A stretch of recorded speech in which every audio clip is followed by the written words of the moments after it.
ومن جاهد فإنما يجاهد لنفسه إن الله لغني عن العالمين. Satu lagi dari pembahasan di sini, keharaman mencela sahabat Rasulullah sallallahu alaihi wasallam. Wala tantakis ahadan minhum. Dan kamu jangan merendahkan. Ya. Jangan mencela, mengkritik kurang kepada siapapun dari sahabat Rasulullah sallallahu alaihi wasallam.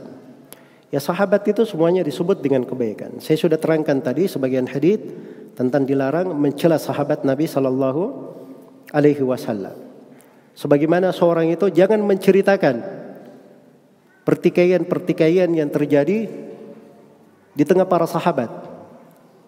Jika kalau ada pertikaian di tengah para sahabat secara terperinci, tidak boleh seorang itu masuk menceritakannya.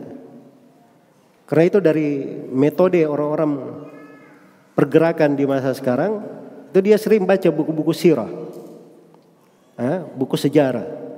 Tapi dia baca juga sejarah pertikaian para sahabat. Maksudnya apa? Untuk memanas-manasi. Kalau ada yang berbuat begini, kita harus lawan begini, kita harus lawan begini.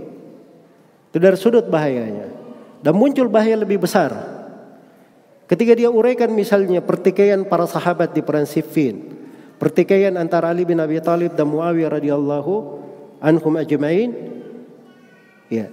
Maka ini akan melahirkan hal-hal yang tidak enak di dalam hati.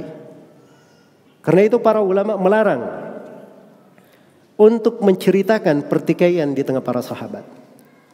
Yang ada itu kita puji mereka dengan kebaikan.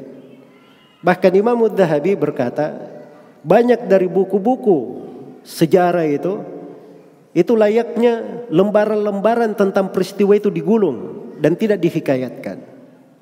Digulung dan tidak dihikayatkan. Akhirnya seperti sekarang ini, ya, katanya ahli sunnah. Tapi subhanallah di radionya diputar kitab Al-Awasim Minal Qawasim. Di situ dirinci pertikaian yang terjadi antara para sahabat di buku itu. Dibacakan di depan umum, didengar oleh orang-orang awam. Mana ada ahli sunnah seperti itu? Itu bukan sifat dari ahli sunnah. Ahli sunnah itu dia selalu menahan diri dari para sahabat dan tidak membuka pintu orang-orang bisa berburuk sangka kepada para sahabat Rasulullah sallallahu alaihi wasallam. Karena para sahabat kalau dia berbuat keliru pun, kelirunya itu dia dapat pahala. Karena dia berijtihad. Nabi sallallahu alaihi wasallam bersabda, "Idza jatahadal hakim fa asaba falahu ajran wa idza akhta falahu ajrun wahid." Apabila seorang hakim berijtihad, kalau dia benar dia dapat 2 pahala, dia keliru dapat 1 pahala. Dan para sahabat itu murid-murid langsung Rasulullah sallallahu alaihi wasallam. Mereka diizinkan berijtihad di masa Nabi sallallahu alaihi wasallam. Iya. Seperti sahabat yang ketika tidak ada air itu, tidak ada air, Nabi sedang sholat bersama para sahabat, tidak ada air, dia duduk sendiri, tidak ikut sholat, dia berijtihad. Karena tidak ada air, waktu itu belum ada hukum tayammum. Maka Nabi bertanya kepadanya, kenapa kamu tidak hadir sholat bersama kami? Kata sahabat ini, ya Rasulullah, ajanabtu walama, saya junub dan tidak ada air.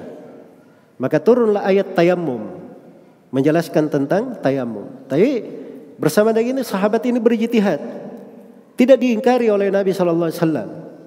Iya, menunjukkan kedudukan para sahabat yang Allah Subhanahu wa taala jadikan untuk mereka.